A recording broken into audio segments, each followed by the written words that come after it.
To save the expense of a library card, one man wrote everything he wanted to know in his own mind. The simple believe that there is nothing very serious about life except death. And even that, they don't take overly serious. The more sophisticated believe that there must be something possible in living that is more serious than death. They just can't figure out what it is. You may notice as I conclude this item that I have not mentioned the always present third group. Would you like to know why? Well, this time there is no reason why, I just didn't. You see, Evangeline, sometimes it's good to treat that third faction in more of an offhand manner. And Evangeline, speaking on your behalves, said she could dig it. Civilization, the attempt to have neurons override hormones. The great experience, the desire to find something stronger than neurons. There are two kinds, time again. There are two kinds of people.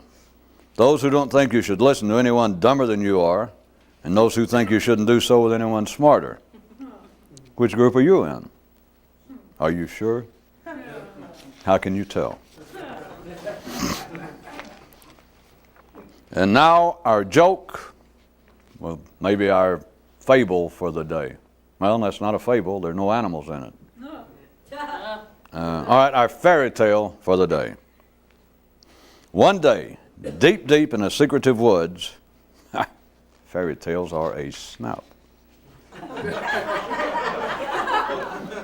Deep, deep in a dark and secretive woods, a man thought to himself, I'll bet that one sure way to tell a real mystic is that they never try to convert others to what they're doing. 'Cause I'll just bet they have their hands full keeping themselves going, without the bother of trying to recruit and encourage others. After so considering, the man went even deeper into the soothing woods. One man kept wanting his life to be perfect. And finally life said, okay, I'll be if you will. And the man replied, but that's not fair. You're smarter than I am. And life came back, yeah, but you have a head start. There's more wrong with you than there is me.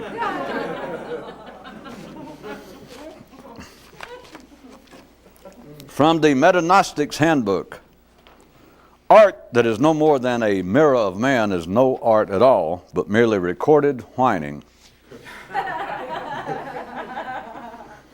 On the QT, while on his settee, a viewer so pondered, if the truth, the secret, reality itself is a point-blank wall, and if I finally see it for myself, what then will I have left to think about? Okay, worry about. How the natural critical faculties of man operate with no expensive upkeep. Slop to he who sees slop. Non-aligned awareness. Depth charges dropped in the sea of opinions.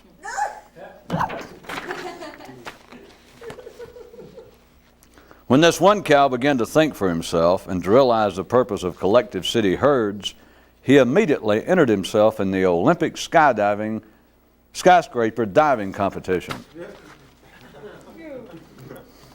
How, or rather why, humility works.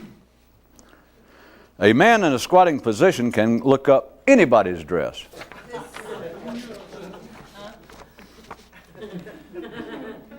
I'll wait a couple of seconds. The title was How, or Why, should we say, Humility Works. It's popular? Okay. Why visible systems don't work. Anything on special sale had to originally be for sale. A self-fathered ploy told his boy, if you want to get anywhere with all this, you can't listen to anybody. And the lad said, not even to yourself, especially not that rat bastard, if you know what I mean. And he did. Time for definitions, descriptions, and diaphragms. Diagrams. I knew that. Hope that the dumb can at least be attractive. Epigram time. Fate giveth and destiny taketh away. Epigram with the gloves off. Life giveth and life withholdeth, while all the time pointing to death. Hope for the dumb. That even the inevitable isn't actually inevitable. We regret to inform you that the band originally scheduled to play tonight, Hope, Faith, and Charity, will be unable to appear for reasons, if you consider the normal state of our local road conditions, aren't probably hard to figure. If you're right, isn't inevitable just a word? Yes, and so's a viewer.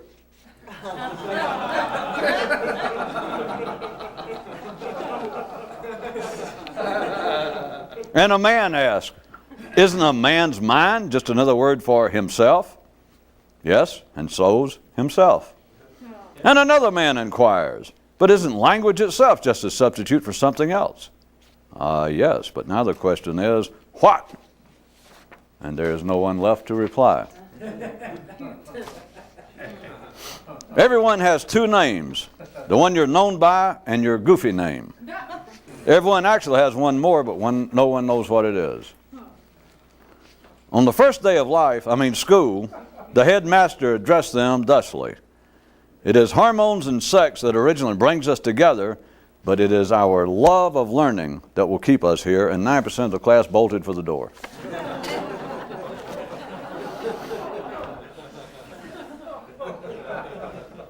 I just rounded it off, more or less.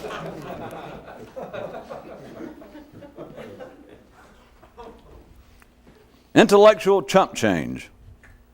Definition, apparently. Intellectual chump change. Debating the merits of man as he is. Being able to be intellectually original never involves partisan positions. And a man reflects. It seems to me that thinking independently is sort of like giving oneself a neural circumcision with a chainsaw.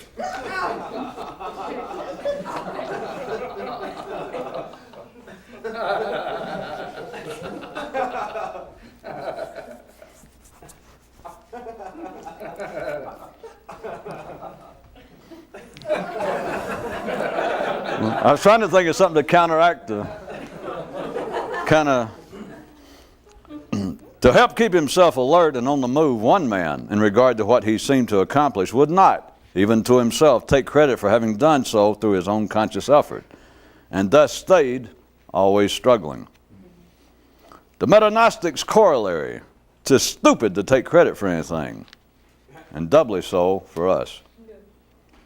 And do note that this has nothing to do with ordinary notions of humility, but rather with the electrochemical balance of the brain. A man who watches our show frequently responds by saying that he no longer considers it coincidental, the similarity of the words humility and humidity.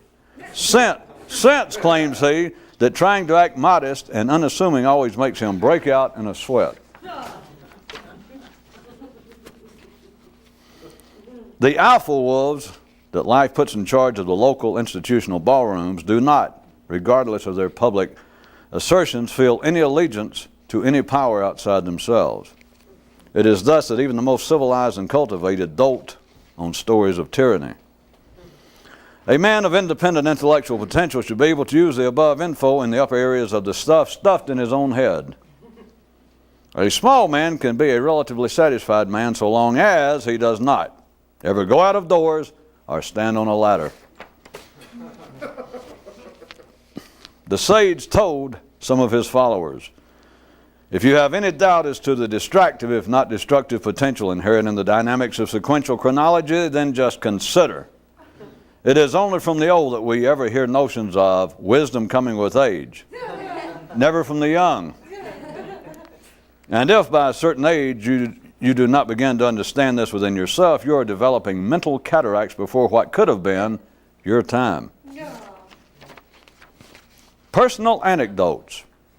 Inexpensive self-improvement for the dumb.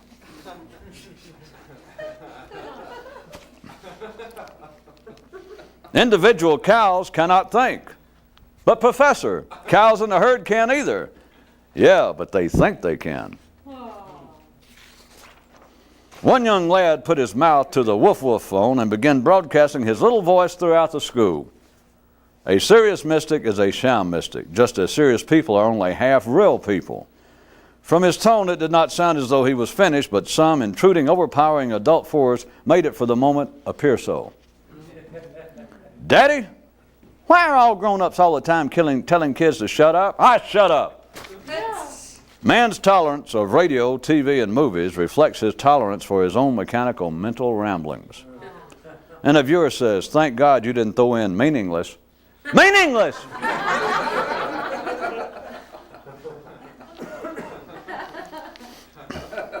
Civilization, a relay race with no final lap. Culture, a civilized relay race with no individual runners, that is, thinkers. What do reporters and the religious have in common? Reporters believe that rat holes are a sure sign of rats, while the religious take the presence of rats to be a strong suggestion as to the possibility of holes, escape holes, somewhere. To some, life is one big shopping adventure. To others, it's an endless standing in line at the return counter.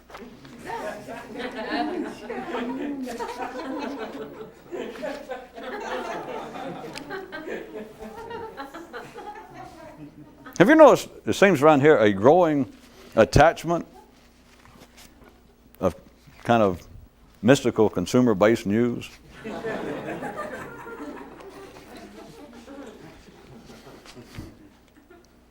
In the stables, two of the knight's horses' attendants were a grooming and a gumming. And one of them opined amidst the hay, romance is to sex as hors d'oeuvres are to a full meal.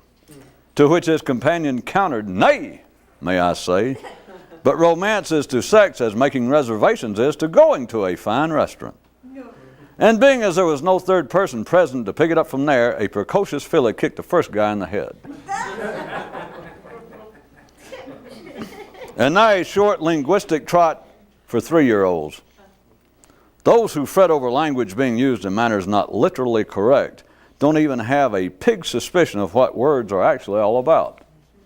Question: what is the difference between oxygen and human speech?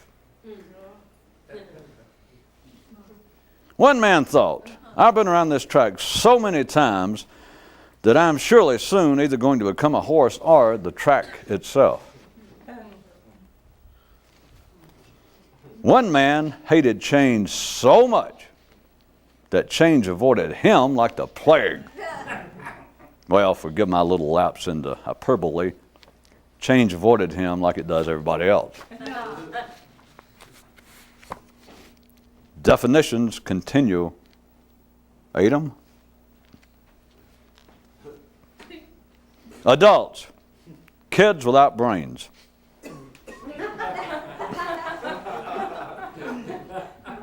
Kids, adults without enough sense to know what they've got. Dragons, the super real mythical beasts who see through it all. More advanced and interesting version of an earlier question. What do the lungs and consciousness have in common? They both expand and contract as they breathe.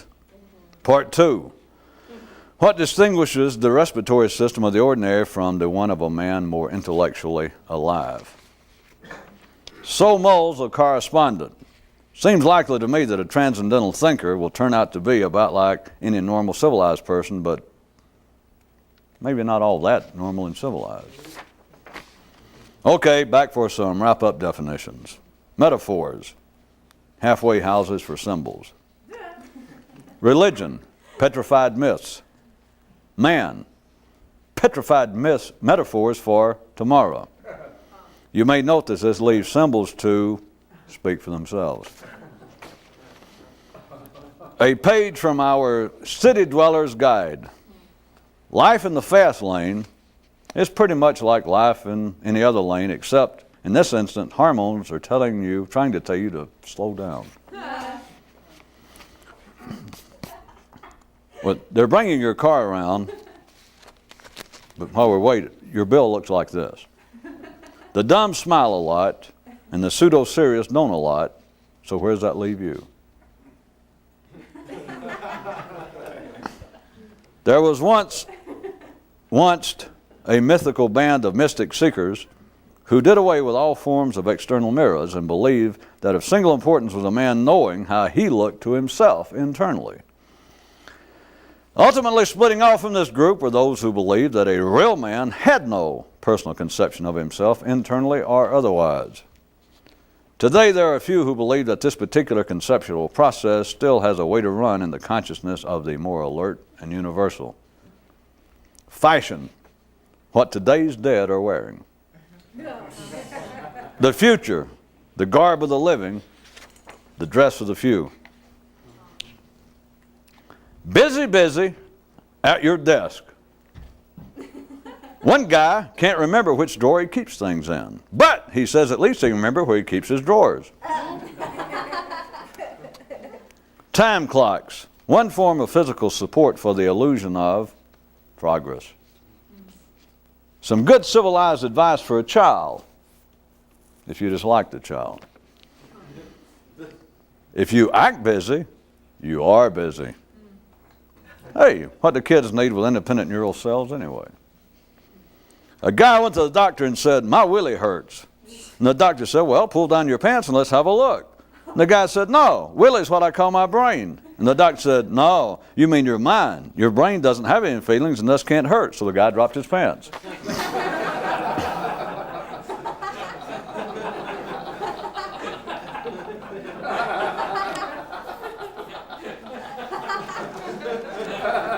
Should we have qualified medical personnel to read these technical ones?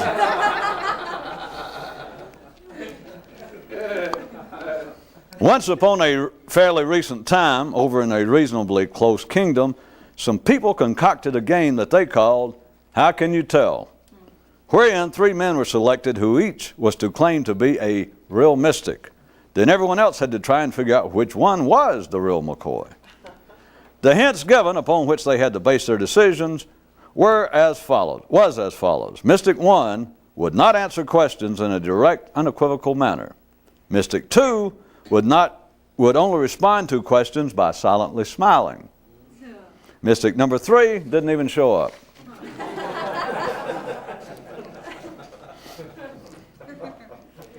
Another way you can determine what the intellectual, civilized life of man amounts to.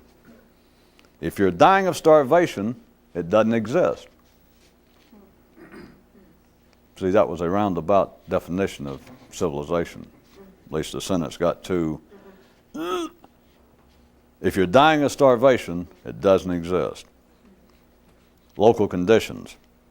That's pretty rough stuff. Me. I didn't reply. Local conditions. I'm talking to you. Me.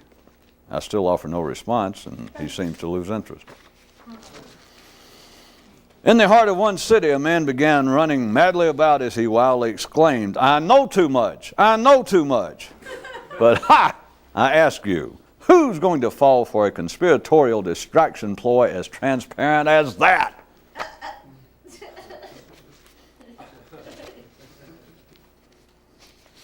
From high below your present position comes this item of ethical news.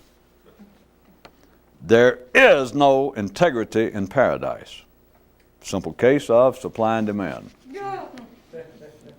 If snakes were smart enough to talk to men, they'd also be intelligent enough to realize that men are too dumb to talk to.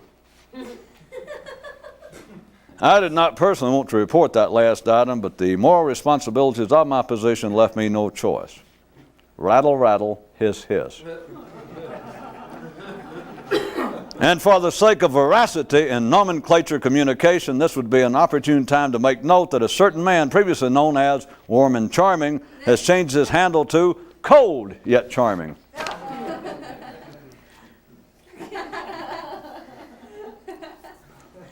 While the drivers were still under the yellow flag, some of the spectators popped over the counter for a beer. And one was overheard to say, "What is seriousness?" And a fellow next to him replied, "That's what's missing when you have a deflated balloon."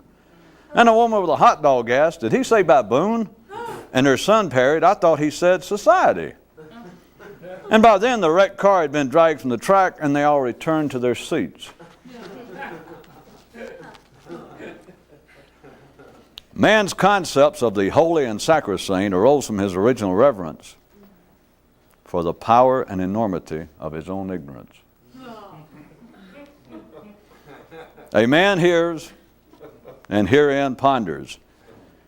Is it not a misnomer to call man stupid or ignorant, inasmuch as that if he didn't have a cerebral cortex and was thus not only de facto instantly more intelligent than any other local creature, but perforce becomes the only one even capable of such self-directed negative notions?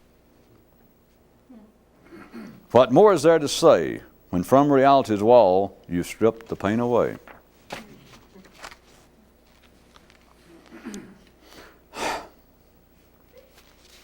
You ready for a title? How civilization works so that it can keep on working, as reflected in the corrected version of a line from a certain Romanesque funeral oratory. I come not to bury Caesar, but to criticize him.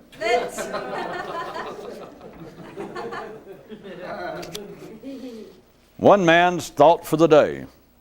All minorities are crazed, which is why you can't trust the intellectual. Just for his own private amusement, one kid asked himself this question: would a real mystic be one who talks to himself more than everyone else, or less, or not at all? Life as it is, the world's most erotic painting on a blank wall. One man was his own tribe. Part of him still lived in the forest, and part of him established cities and took residence therein. Some of his populace still planted crops and tended animals, while some of his people became engaged in strictly urban activities. One day this man stood and declared, I think it's time that we all came together. At first, the first time he looked in the mirror and saw himself, this one man exclaimed, it's a conspiracy. And when he looked on the back and saw the name of a mirror manufacturer, he pointed to it and declared, it's their conspiracy to make me believe there's a conspiracy. And when his wife heard all the noise and came in to tell him to calm down and quit imagining things, he leapt toward her screaming, and now you're conspiring to make me think there is no conspiracy. And the viewer writes to say that my telling of this little tale is clear proof of my own covert conspiratorial involvement. Real men are real men, same as real stories are real allegories.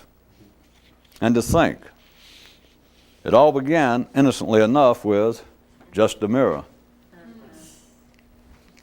One man looked at his jeans and finally understood. Few ever do.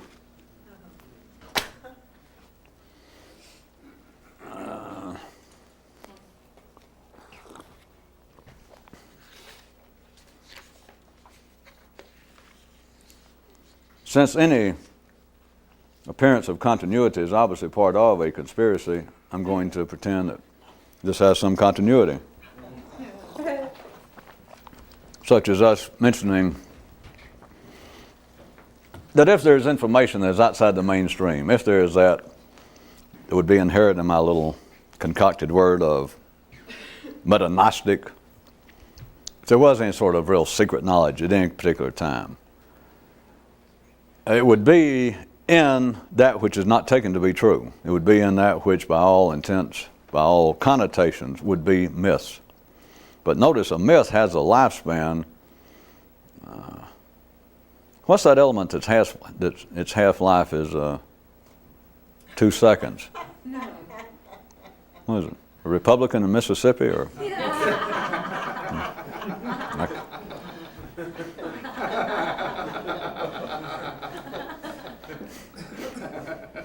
Illiterate bass player? I can't. I should have brought the table of elements. Because the way it's going, I should have brought that table that had the bottle on it. But. And we were also, well, at any rate, you recall we were mentioning how all of these myths eventually end up if they're remembered, they end up becoming non-mythical. And whatever efficacy they had, whatever information they had, is no longer of any value. That's just the way it goes. And somewhat on a parallel line, I was pointing out, you could say that there are two kinds of literature. We could say there are two kinds of civilization. We could say that literature is simply the one form of the detailing of what civilization is. But at any rate, all forms of literature, no matter where it is, oral, written, that there are two kinds, and it's not normally noticed in a particular way, but what you have would be the kind of literature that is simply a mirroring of man.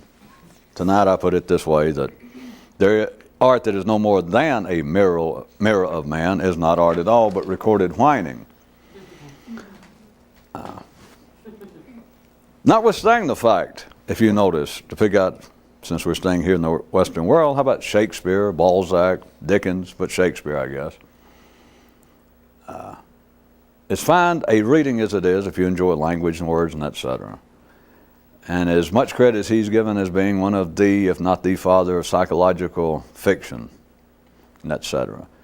Do you realize it is simply a detailing, it is a mirroring of man, which is given long shrift, if there is such a thing. It is still done in movies, it is done in fiction, it is even done with comedians. You give a man nowadays credit, at the ordinary level, he is given credit in the full sense of a literary accomplishment if what he does is a real mirroring of man. They even do it with actors. This man seems to mirror. He is playing the part of a distressed lover. He is playing the part of a maniacal political figure.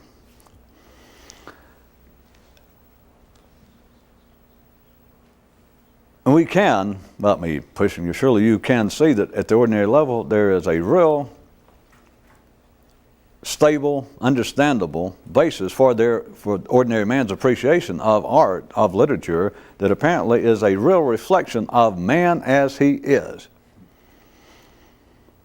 Now that covers everything from a certain kind of academic or artistic appreciation of them saying, well, so-and-so, her books, so-and-so director, his movies, as controversial as they may be, as financially unsuccessful as they are at times, at least notice this, her books, his movies, whatever, they continue to be a faithful reflection of modern man. They simply reflect what is going on in the stress of modern day life, etc. It is all the way from it being a kind of critical admiration to even a kind of form of justification. That someone can critique a movie or a series of, or a genre of writing and say, well, it's too bloodthirsty, or who needs this kind of music? All it does is glorify violence and etc. And then someone else will say, perhaps you're correct, but notice this, all that the artist is doing, all the writer, the singer, the painter, all he is doing is reflecting man as he is. That is taken at the ordinary level as being all the way from a justification. I've just given you a wide stream, that it's not a one-shot deal. All the way from that to academic, literate, laying on of laurels. Go back to Shakespeare. I assume that you got the point, is that literature can be taken as being quite high literature, high art, under the guise, under the declaration that what this person has done is held up a perfect mirror to man as he is. Now you're so used to hearing it, but think about it. Is everybody going to do? So I got to think about it for you. Huh? Well, how about going to the great scam artist, the great psychic hotline in New Delhi or in Athens, in Vienna, the high priest then being Dr. Freud, You're going to hear someone say, what you should do is to know yourself, and it's a good thing you came to me that I can help. No. It's only $90 an hour. It's only 4 cows. It's only your second child. That someone will help you know yourself. That didn't help. Do you find it interesting? There was another one I didn't pull out, that a father told his son, don't ever listen to anybody. They'll try to tell you anything. I could have left it there, but the kid said, you mean including your own mind?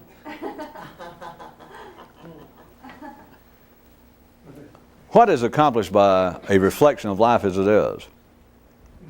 You know, I'm not here for the point of sarcasm. I'm trying to get you to see the way life continues to play sleight of hand. That high art is considered to be always, if they talk about it enough, if a critic, a social observer, an expert in the field, whatever it is, whether it be literature, art, will eventually come to some detailing of claiming that the person he's praising, that form of art, is holding up a faithful, albeit perhaps unpleasant at times, but a faithful mirror of man as he is. And people in the confines of their own mind sometimes near swoon. For $24.95 you can go buy a book, 900 pages of fiction, but it faithfully holds up a mirror to man. Or you can go see a movie and pay whatever it costs. Nobody finds that interesting. Go into analysis. Go join AA. Whatever they charge or whatever they let you contribute, so that a group of people with good haircuts and sin on their breath, and some of the busted blood vessels seems to kind of be disappearing on their nose. You can go to them and they tell you, well, they ask you a few questions, like those public service announcements.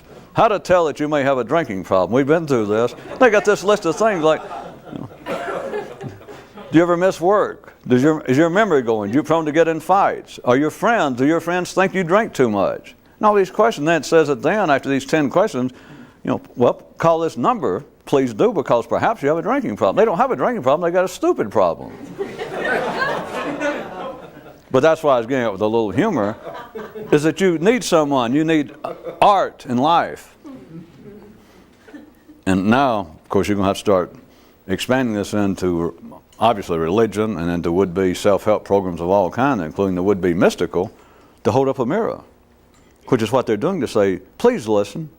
Please, if you think there's any chance you have a drinking problem, please answer these questions.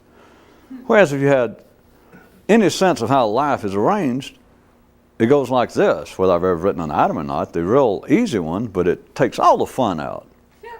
It's like taking up stamp collecting, and if you took this attitude, it'd be instantly, you got every stamp in the world, and then you go, well, now what? But here's what it is to anything, whether it be drinking, now the popular one is child abuse. Is there any chance you're abusing your children? Please answer these questions. How come you got to go any further? Yeah. They don't have a child abuse problem. They got a problem that they've got, an IQ somewhere in the same neighborhood of the price of a 4-ounce pack of potato chips.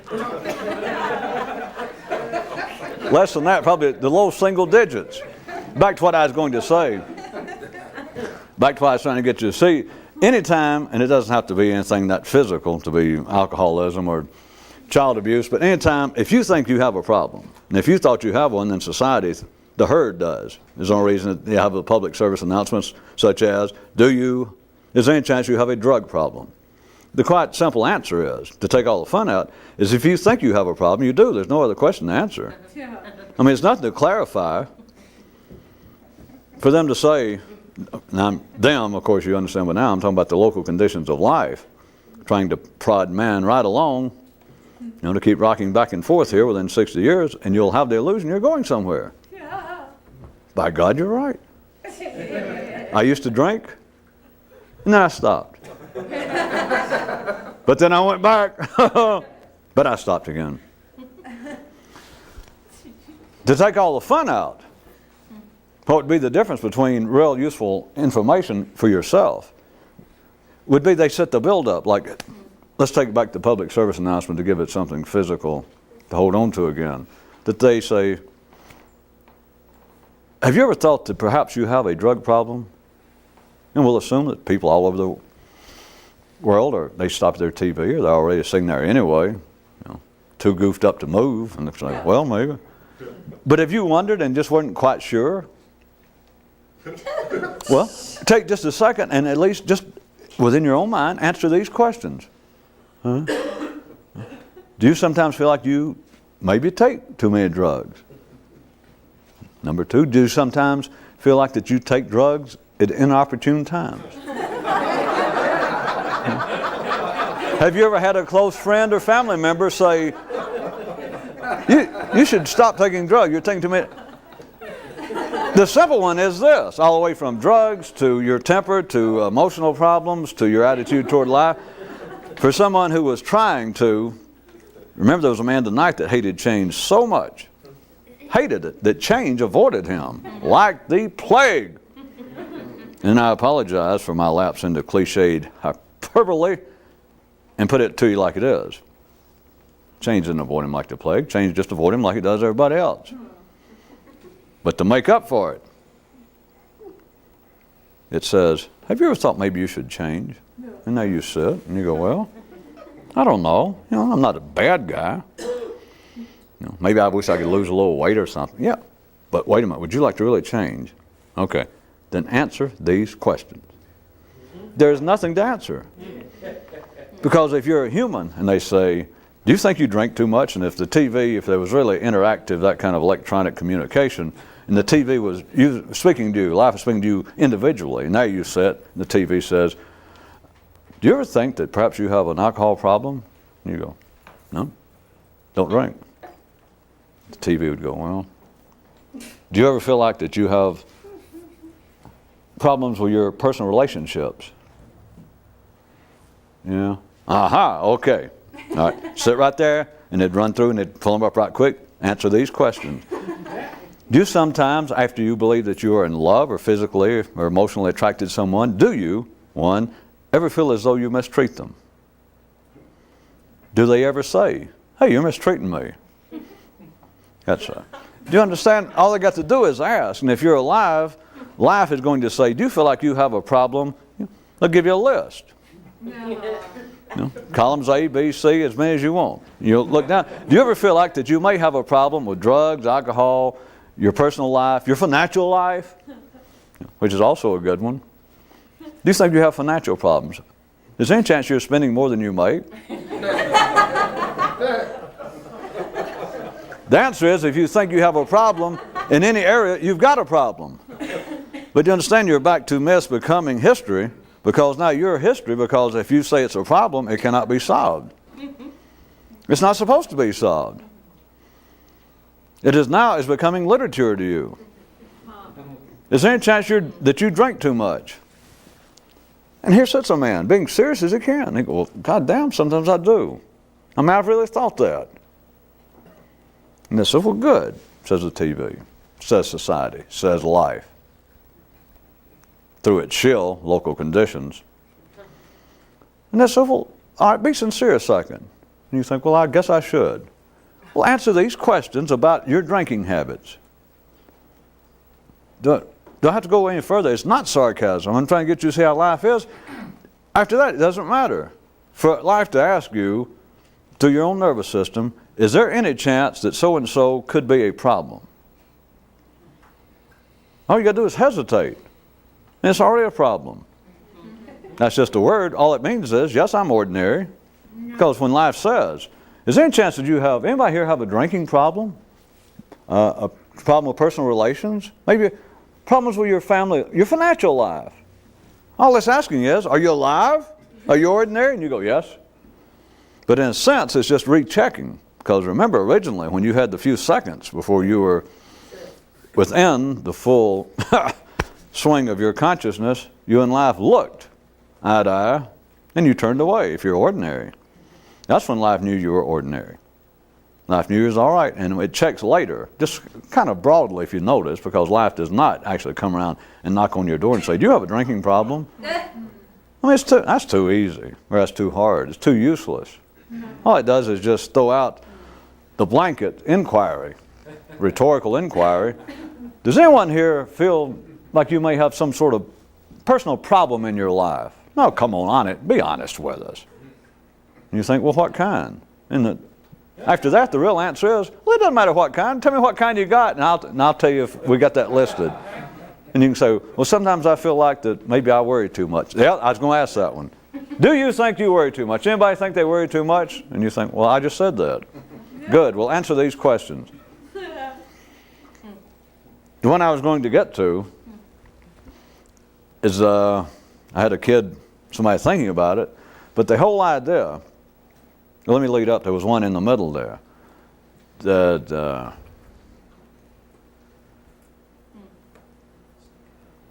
one guy, to keep himself,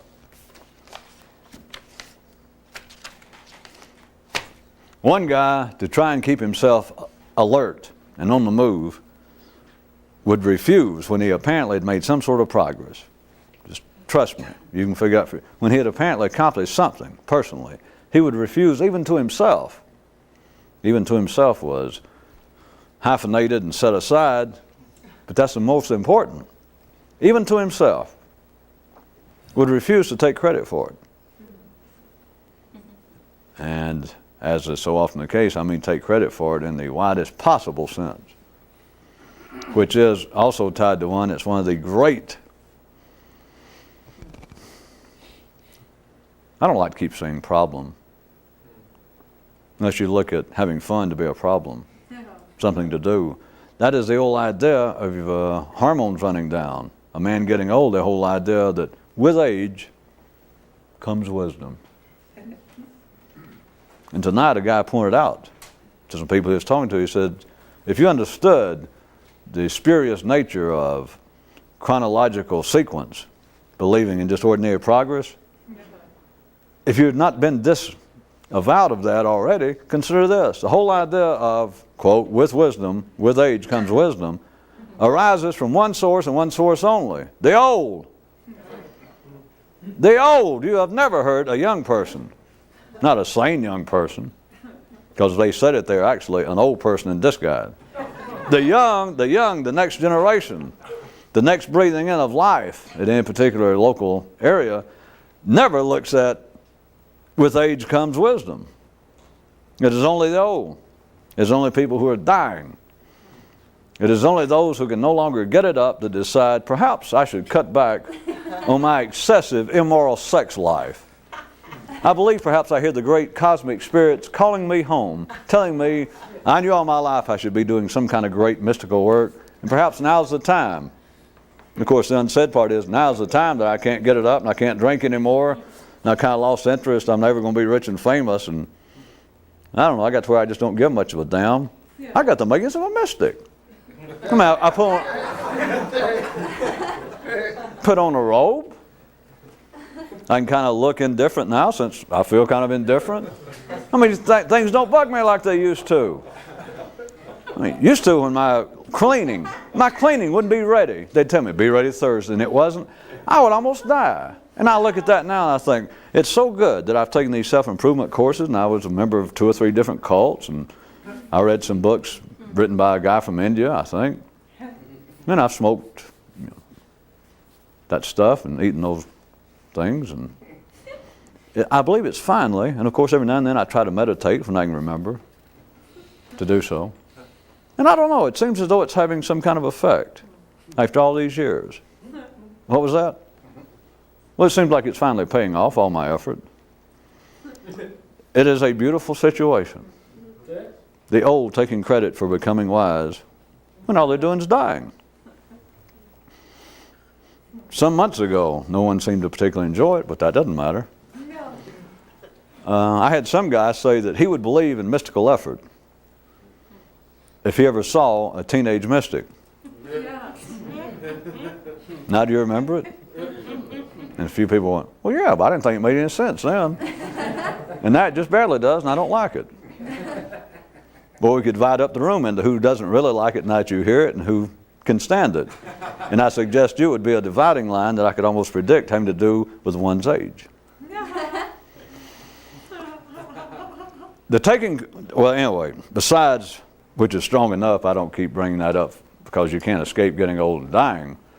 But there's a great danger in simply becoming more and more indifferent, which is just a form of death.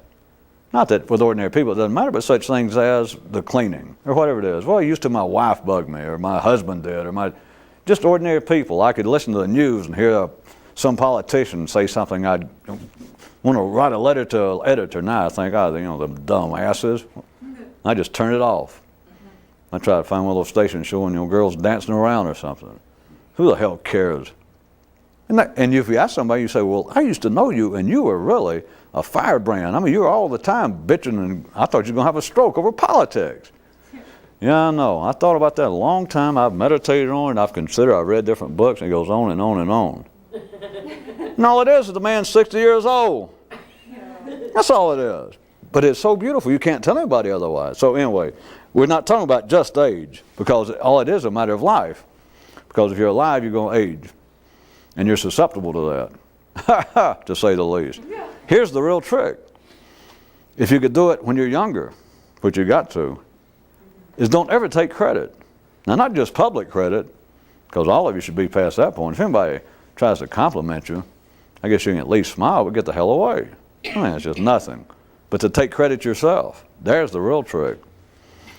And I was going to try and pull a few of them together from tonight, and to point out that I had several people speculating tonight on what might be a real transcendental thinker or a real mystic, what might be someone who really understood myths and not simply history, who understood myths as usable, unstable knowledge before it becomes literature, before it becomes simply a mirror of how people are right then at that place. One definition would be that I didn't put in, that I was saving to speak to you personally. Nurse, don't send anyone else in for the next 10 minutes. All right, drop your pants. The difference between a real mystic and a routine mystic is a routine mystic insists, having no other choice, but he will insist on any apparent progress, anything that they accomplish, they insist on either taking credit or giving it, which is the same thing, because they will either take credit, and there'll be combinations thereof, but they'll either take credit, but they'll also give it. Like, well, I could not have done this were it not for the great Swami so-and-so, or had it not been for the blessings of the Virgin, the great Virgin Mary, or Buddha, or the spirit of Muhammad, or just God. All else fails, well, God saw fit to smile on me.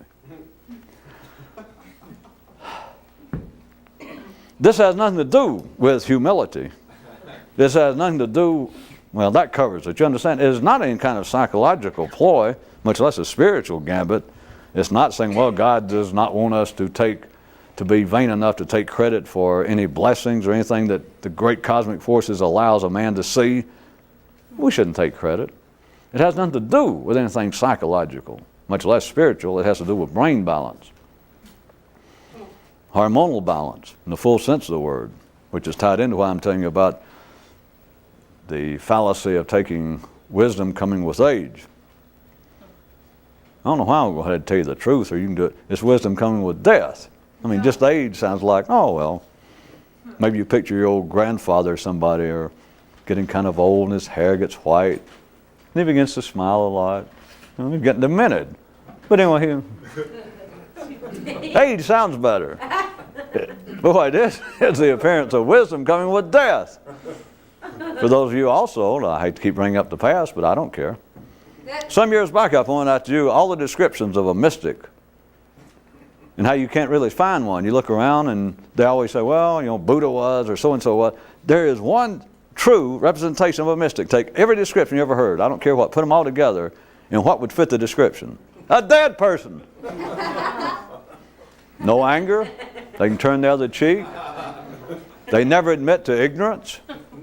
You can say, do you actually know what's going on? You cannot rile them. You cannot bait them. You can't say, I heard that at one time you pursued some sort of Mideastern practice or some Sufi practice. Did that actually get you anywhere? And you can't bait him. You can't get him to go, well, wait a minute, you can't talk about my work like that. Yeah.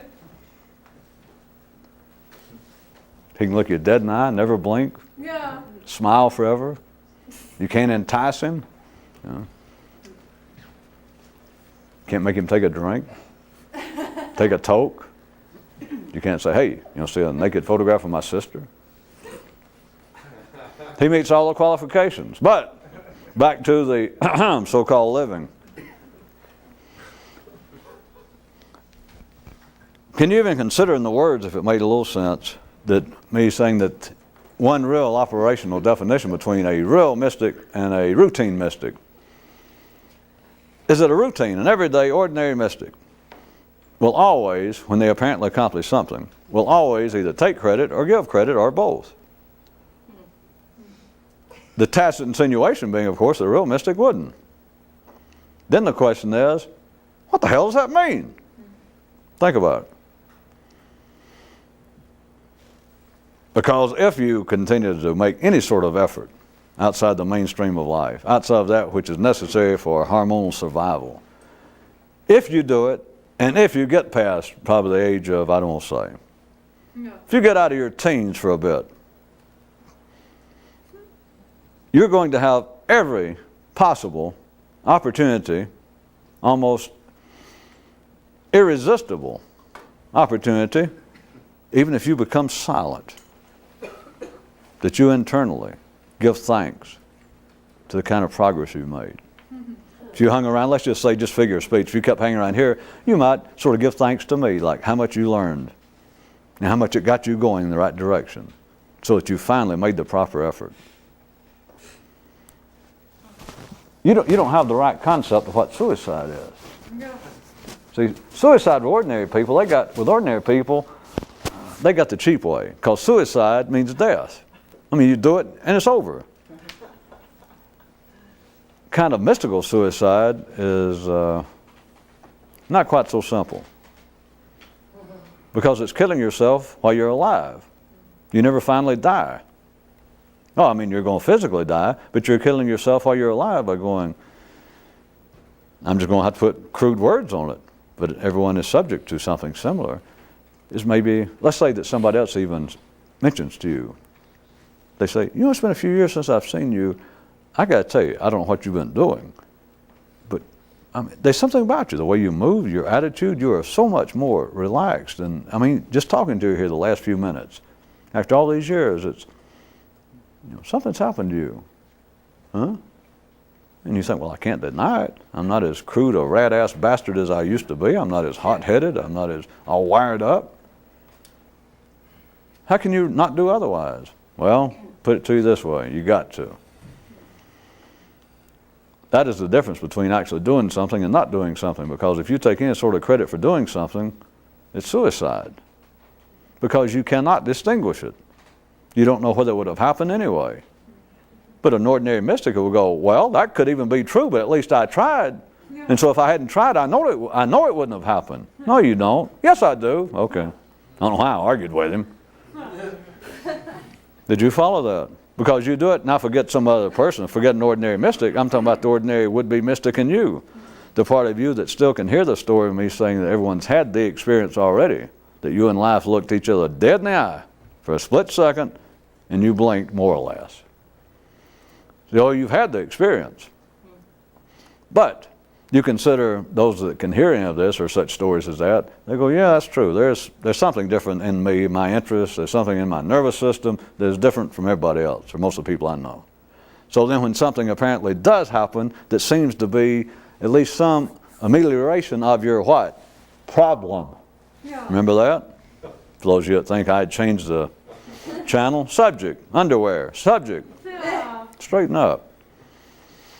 That whatever problem, well, yeah, used to I had a horrible temper. Used to I drank too much. Used to I took too many drugs. Think about it. I can keep calling it stupid and et cetera. It's not stupid, it's ordinary. But think about a man who takes credit, to jump back to what seems to be more hard-nosed and physical, if you need that kind of example to bounce off of.